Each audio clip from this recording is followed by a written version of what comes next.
Hello दोस्त। तो कैसे हो आप सब। तो चलिए बिना हड़बड़ी गड़बड़ी में स्टार्ट करते हैं। जो बीएससी का चैप्टर मैंने स्टार्ट किया था, क्या चीज़ जो चैप्टर स्टार्ट किया था केमिकल बॉन्डिंग्स, तो उसी को आज हम आगे पढ़ेंगे। तो आज का जो टॉपिक होगा वह जानेंगे कि हाइब्रिडाइजेशन क्या है। तो हाइब्रिडाइजेशन का ज़रूरत हमें क्यों पड़ा, इसी का हम आगे चर्चा करेंगे। तो आप यदि इस चैनल पर नए होंगे तो चैनल को सब्सक्राइब कीजिए, लाइक कीजिए और अपने दोस्तों के साथ भी शेयर कीजिए, ताकि हमें भी अच्छा लगे, आपको भी अच्छा लगे पढ़ने में। तो चलिए तुरंत स्टार्ट करते हैं। क्या चीज़ केमिकल बॉन्डिंग में जो आज का टॉपिक होगा वह होगा क्या चीज़, हाइब्रिडाइजेशन। तो हाइब्रिडाइजेशन में हम देखेंगे कि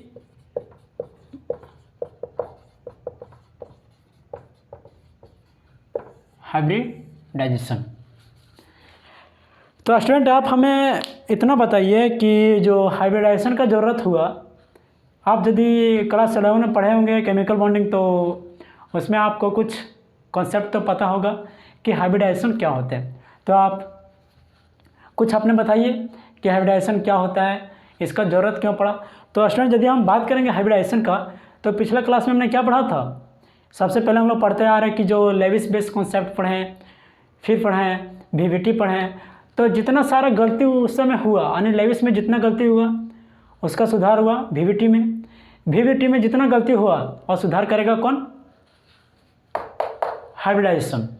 तो वही हाइब्रिडाइजेशन को हम आगे पढ़ेंगे। तो इसमें हम पढ़ेंगे कि इसका हाइब्रिडाइजेशन का ज़रूरत क्यों पड़ा। तो हाइब्रिडाइजेशन का ज़रूरत पड़ने का कारण यह होता है कि जो पिछला क्लास में हमने पढ़ा लेविस में बताया कि जो मॉलिक्यूल आने रहेगा एक दूसरे के साथ और डॉटेड में रहेगा, एक दूसरे के साथ अपना ऑक्टेट पूरा करेगा। वीवीटी में हमने पढ़ा कि वीवीटी में ओवरलैप कैसे करेगा एक दूसरे के साथ। तो हम इसमें जो पढ़ेंगे, तो वीवीटी में जब बताया गया कि मॉलिक्यूल एक दूसरे के साथ ओवरलैप करेगा, लेकिन उसमें उसका क्या चीज़, फिक्स ज्योमेट्री को नहीं बताया गया।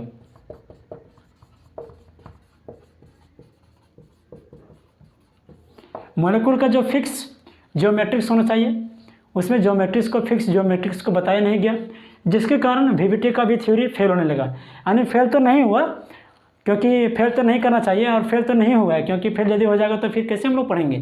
तो फेल नहीं हुआ, तो उसी को हम आज डिस्कस करेंगे कि हाइब्रिडाइजेशन क्या है, कि इसका जरूरत क्यों पड़ा। तो यदि हम लिखते हैं कि बॉन्डिंग मॉलिक्यूल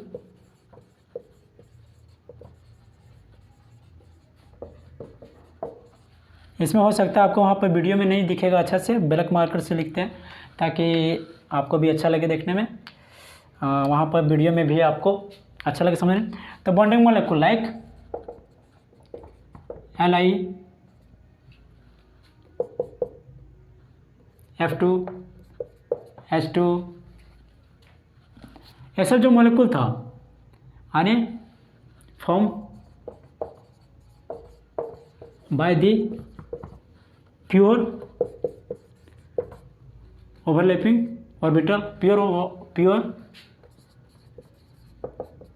ऑर्बिटल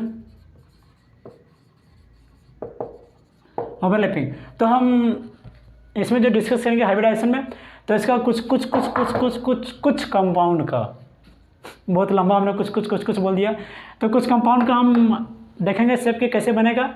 तो उसके बाद फिर हम टेट्राहेड्रल का बात करेंगे कि कार्बन का यानी मीथेन का जो CH4 का जो ज्योमेट्री होता है, टेट्राहेड्रल होता है, उसका शेप तो कुछ अलग होना चाहिए, क्योंकि उसका सबका बॉन्डिंग 90 डिग्री का बनना चाहिए, लेकिन वह अपना कुछ उसका कॉन्सेप्ट होता है, जिसके कारण वह उस कॉन्सेप्ट को हम जानेंगे जो कि अपना टेट्राहेड्रल ज्योमेट्री बनाता है। तो इसमें हम ज्योमेट्री के वही बारे में बात करेंगे, और अगला क्लास में फिर हम जब स्टार्ट करेंगे तो हाइब्रिडाइजेशन का पूरा डिटेल हमने उसमें थ्योरी भी पढ़ेंगे। तो इसमें हम पहला कुछ कंपाउंड्स को देख लेते हैं कि जो कंपाउंड्स होते हैं, जैसे हम इसका बनाएंगे, किसका पहले बना लेते हैं H2 का। H2 मॉलिक्यूल का यदि हम देखेंगे तो इसका हाइब्रिडाइजेशन क्या होगा, यानी 1s1 होगा। फिर एक H का यदि हम देखते हैं, ये हो गया H1 का, और यदि हम इसका H2 का देखते हैं तो हो जाएगा क्या चीज़, 1s1। यानी इसका जो ऑर्बिटल्स बनेंगे, इसमें क्या होगा, 1 इलेक्ट्रॉन होंगे। इसका जो भी होगा वह क्या होगा, इसमें भी 1 इलेक्ट्रॉन होंगे। जब आपस में दोनों कंपाउंड करेगा तो ओवरलैप करेगा तो बनेगा। तो इसका जो ऑर्बिटल बना वह किस में है, शेप यानी एस में है। तो हमने कल बताया था कि जो एस का शेप होता है और किस प्रकार से शेप होता है। तो चलो बताओ, देखो अपना कॉपी में कि एस का शेप किस प्रकार से होना चाहिए। एस का शेप होता है, हमने बताया था फुटबॉल जैसा होता है, यानी गोला होता है, अपना भी एक्सिस पर रहता है। तो दोनों का यदि हम गोला मिलाएंगे तो अपने एक्सिस को इसका बना लेते हैं, इसका एक्सिस अपना होता है आइया, इसका भी एक्सिस हुआ, किसका हुआ, एक 1s का हुआ, दूसरा हुआ इस एस का, यानी 1s1 1s1। तो जब दोनों ओवरलैप किए एक दूसरे के साथ, तब यहाँ पर क्या होंगे, इलेक्ट्रॉन क्लाउड, यानी जो दोनों का इलेक्ट्रॉन होगा वह होगा ऐसे और ऐसे होगा। तो जो इसका शेप बना वह स्फेरिकल बना, और दोनों जो इलेक्ट्रॉन हुआ वहाँ, तो उसके बाद जो बनाएगा वो कंपाउंड सिग्मा बॉन्ड बनाएगा। द कॉम्बिनेशन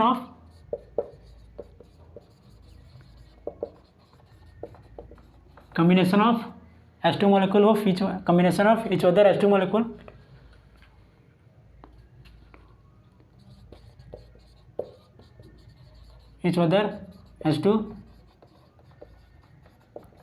क्या चीज़ फॉर्म किया, फॉर्म सिग्मा बॉन्ड। समझ गया? तो आप समझे होंगे। फिर अगला यदि हम देखते हैं किसका, Li का, Li2 का।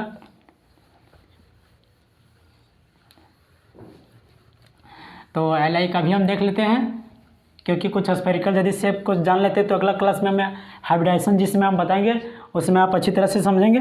तो इसका देख लेते हैं कि Li का कैसे बनता है। Li2 का, तो Li का यदि हम इलेक्ट्रॉनिक कॉन्फ़िगरेशन करेंगे तो किसका बनेगा, Li का जो इलेक्ट्रॉन नंबर होता है कितना होता है, समूह में कितना में आता है, यानी 3 नंबर में आता है, तो हो जाएगा 1s2 और 1s2 2s1। तो इस प्रकार से बनेगा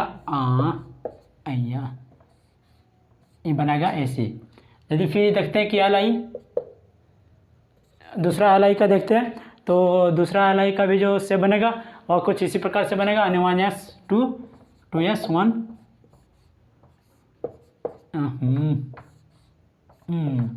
हो गया। अब यहाँ पर जो बनाएगा वह क्या बनाएगा, दोनों सिग्मा बॉन्ड बनाएगा।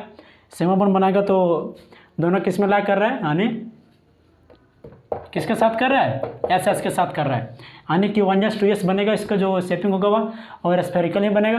तो चलिए हम इसका स्फेरिकल बना लेते हैं। ऐसे किया, यहाँ पर एक इलेक्ट्रॉन और दोनों कंबाइन किया, तो दोनों का कंपाउंड इस प्रकार से बना, यानी इसको हम जेड एक्सिस लिख सकते हैं। तो आपने देखा कि जो यहाँ पर बना वह क्या बना, सिग्मा बॉन्ड बना। तो हम लिख सकते हैं कि कॉम्बिनेशन ऑफ Li मोलिक्यूल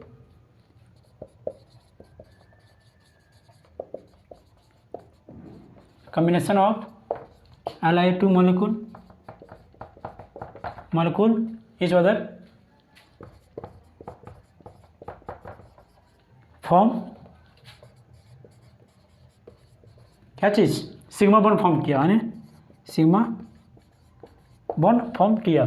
अब यदि हम अगला एग्जांपल को देख लेते हैं किसका, चलिए आप अपना कॉपी पर उतारिए, अच्छी तरह से ध्यान से पढ़िए, समझिए और ओवरलैप कीजिए, बहुत मज़ा आएगा इसमें।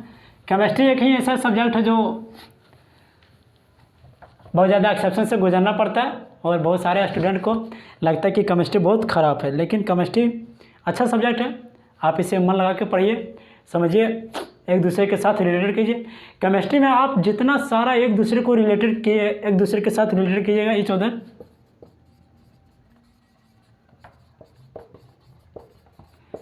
यानी एक दूसरे के साथ जितना भी रिलेटेड कीजिएगा, मिला के चलिएगा, उतना आपको फ़ायदा करेगा केमिस्ट्री में।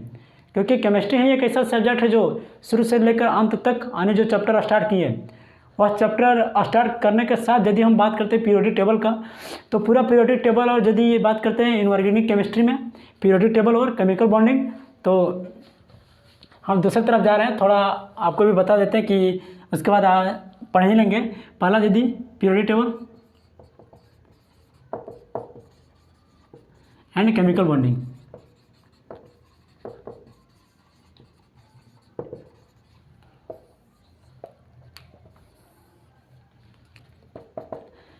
पीरियोडिक टेबल और ही केमिकल बॉन्डिंग एक ऐसा दोनों चैप्टर है केमिस्ट्री में, यदि ये आपका दोनों चैप्टर अच्छा से कंप्लीट रहा तो आप इनऑर्गेनिक केमिस्ट्री का समझ लिए कि 99% ख़त्म कर दिए पढ़कर, क्योंकि जितना भी सारा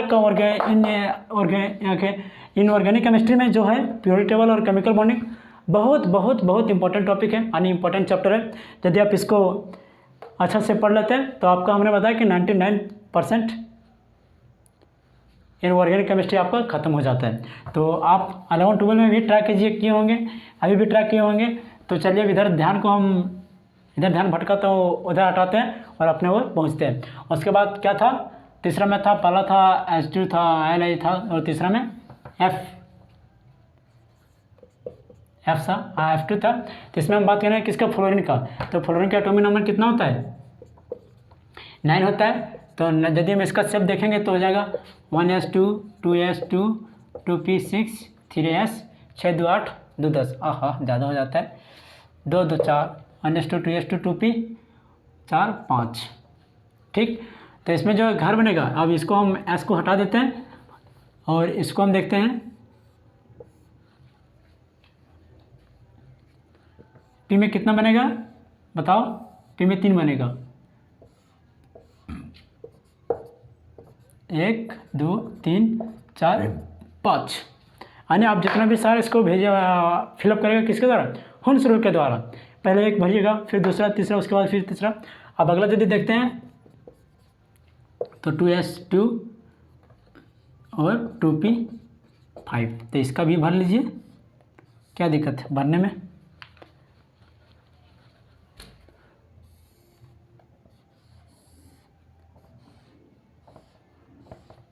यानी यहाँ पर भी 2 इलेक्ट्रॉन होगा। अब यहाँ पर देखते हैं 1 2 3 4 5। अब जो दोनों आपस में क्या करेगा, इलेक्ट्रॉन्स फिलअप करेगा, समझा। तो अब इसका जो ऑर्बिटल्स बनेंगे वो कैसे बनेंगे, यानी पी में बनेंगे। तो पी में बनाने के लिए हमने कैसे सिखाया था, आप समझे होंगे। तो चलिए पी का इसका हम बनाते हैं। तो थोड़ा तो जगह साफ़ करना ही पड़ेगा, तो थोड़ा जगह साफ़ करके हम देख लेते हैं कि बना लेते हैं जगह साफ़ करके। तो इसका जो ऑर्बिटल्स होंगे वो कैसे बनेंगे, ओवरलैप कैसे करेंगे। तो चलिए यहाँ पर हम एक्सिस लिख देते हैं इसका। अब बनाते हैं, हाँ लिख लेते हैं इसका जेड एक्सिस में। आगे तो बनाना पड़ेगा। फिर दूसरा देखते हैं इस प्रकार से, और तीसरा यहाँ पर बनाना पड़ेगा क्योंकि यह हो जाएगा P Z P Y P X. यदि इसका भी हम देखते हैं तो चलो भी इसको साफ़ कर लेते हैं, क्योंकि एक जो बनेगा वह किसके साथ बनेगा, एक्सिस के साथ बनेगा।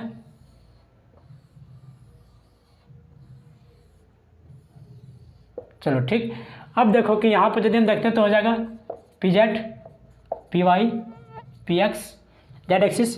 तो यहाँ पर जो सिग्मा बॉन्ड बनाएगा यानी पी जेड में, वह कौन सा बॉन्ड बनाएगा, देखिए ध्यान से, सिग्मा बनाएगा। यानी हाँ क्या बनाया, सिग्मा बॉन्ड बना।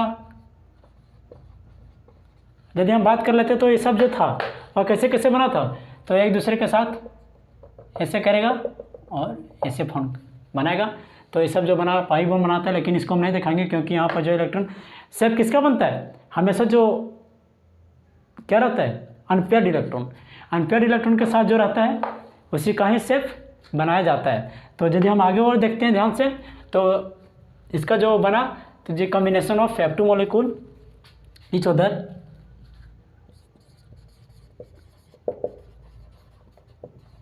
combination of F2 each other to form sigma. क्या बनाया, दोनों के बीच सिग्मा बॉन्ड बनाया। और यदि हम आगे देखते हैं कि जो CH4 का स्ट्रक्चर बनता है, और CH4 का स्ट्रक्चर को कैसे बनाया जाता है, तो CH4 का यदि हम स्ट्रक्चर को देखते हैं तो उसका स्ट्रक्चर हम देख लेते हैं, ताकि उसके बाद हम अगला क्लास में डिस्कस करेंगे हाइब्रिडाइजेशन के बारे में। तो हमने कुछ इस तरह इसलिए बताया कि जो कुछ नॉलेज पहले भी ले लेना चाहिए, कुछ नॉलेज बाद में भी ले लेना चाहिए, जिसके लिए हम कुछ इसका पहले बताएं। तो जो अगला हम देख लेते हैं कि इसका CH4 का, हालांकि हम अगला क्लास में इसका डिटेल बताएंगे, लेकिन कुछ इसका अभी भी समझ लीजिए कि जो बनता हुआ कैसे बनता है। तो चलिए इसका जो देख लेते हैं CH4 का। और कार्बन का एटॉमिक नंबर कितना होता है? 6 होता है। यानी बनेगा 1s2 2s2 2p क्या चीज़ 2 हो जाएगा, समझा। अब यदि हम इसका हटा देते हैं तो जो कार्बन का यदि हम ग्राउंड स्टेट में देखते हैं तो हो जाएगा 2s2 2p2। तो ये हुआ कार्बन का ग्राउंड स्टेट। p में 3 घर बनेगा। ग्राउंड स्टेट में कितना इलेक्ट्रॉन भरा? 2 इलेक्ट्रॉन भरा इसमें, 1 2। अब यदि हम इसका कार्बन का क्या चीज़ बनाएंगे? एक्साइटेड स्टेट में बनाएंगे, यानी एक्साइटेड स्टेट में बनाएंगे। तो इस प्रकार से बनेगा 2s1 और 2p3 यदि हम बनाएंगे इसका एक्साइटेड स्टेट में, तो जो यहाँ से इलेक्ट्रॉन रहेगा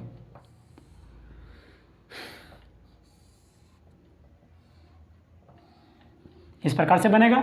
तो यहाँ से एक्साइटेड में करेंगे तो यहाँ से एक इलेक्ट्रॉन उठ के कहाँ भागेगा? बगल इसके p के साथ ऑर्बिटल में जाएगा। यानी p के ऑर्बिटल में जाने का कारण मतलब होता है कि यहाँ से जाएगा उसका, तो 1 इलेक्ट्रॉन 2 इलेक्ट्रॉन 3 इलेक्ट्रॉन, और जो आया था उसको हम अलग कलर से दर्शा देते, समझा। अब यहाँ पर कितना खाली ऑर्बिटल हो गया? अनपेयर्ड इलेक्ट्रॉन 4 अनपेयर्ड इलेक्ट्रॉन हो गया, 4 अनपेयर्ड इलेक्ट्रॉन हो गया। ये था C1 के लिए। यदि हम C2 का भी करेंगे तो C2 का भी जो बनेगा वह इसी प्रकार से ही बनेगा। तो उसको हम नहीं शो कर रहे हैं। तो यदि इसका हम शेप को बनाएंगे, अच्छा हम देख लेते हैं कि जो हाइड्रोजन का होता है वह हाइड्रोजन का क्या होता है। अब देख लेते हैं हाइड्रोजन का।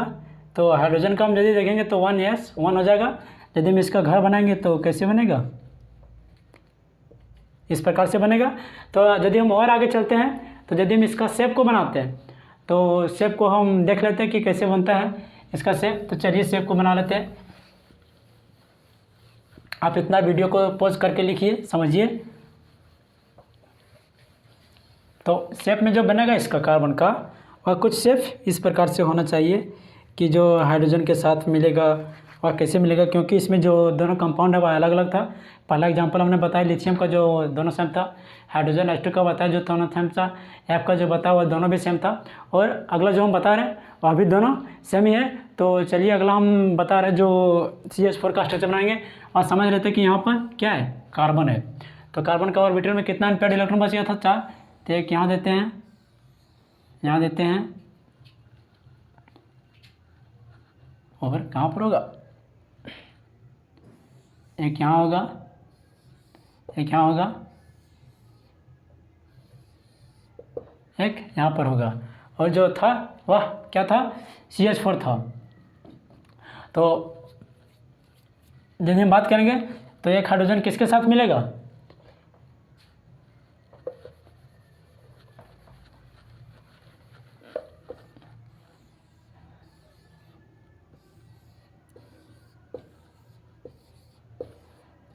इस प्रकार से बनेगा।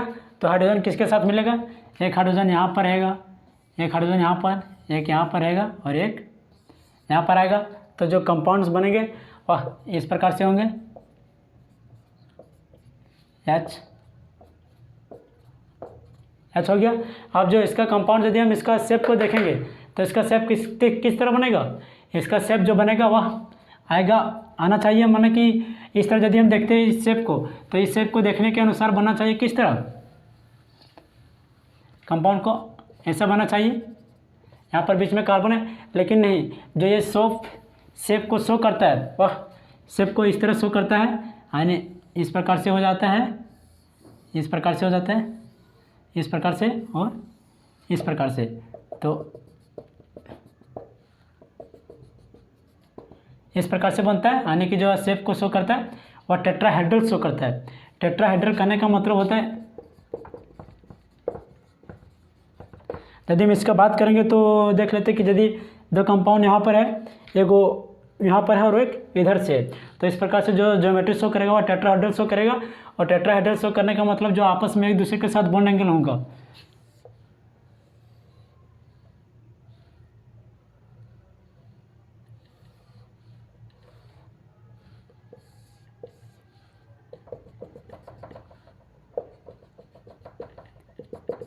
इस प्रकार से बनेगा। तो जो इसका बॉन्ड एंगल होगा एक दूसरे के साथ वह 109 डिग्री 28 109 डिग्री 28 मिनट होगा। तो आज का लेक्चर को हम यहीं समाप्त करते हैं, और आज का लेक्चर को समाप्त करने के साथ साथ हम बता देते हैं कि जो अगला क्लास में डिस्कस करेंगे वह क्या चीज़ के बारे में डिस्कस करेंगे। अगला क्लास में हम हाइब्रिडाइजेशन के बारे में डिस्कस करेंगे। तो हाइब्रिडाइजेशन का यदि हम कुछ टॉपिक समझ लेते हैं, तो इसमें जब हम बात करेंगे कि जो हाइब्रिडाइजेशन का कुछ डेफिनेशन होता है, तो इसमें हम बात करेंगे कि जो intermixing of atomic orbital having each other, और फिर intermixing of atomic orbital having same energy and difference energy, यानी कि कुछ सिग्निफिकेंट अमाउंट में जो एनर्जी डिफरेंस होगा उसके दौरान जो कंपाउंड्स बनेंगे और स्ट्रक्चर बनेगा वह हाइब्रिडाइजेशन कहलाएगा। तो हाइब्रिडाइजेशन बनने के लिए क्या क्या ज़रूरत होता है, यानी हाइब्रिडाइजेशन बनने के लिए उसका ऑर्बिटल्स क्या होना चाहिए, हाफ फील्ड होना चाहिए, अनपेड इलेक्ट्रॉन होना चाहिए। तो बनने के लिए जो प्रोसेस होता है और वही सब होता है। तो आज का लेक्चर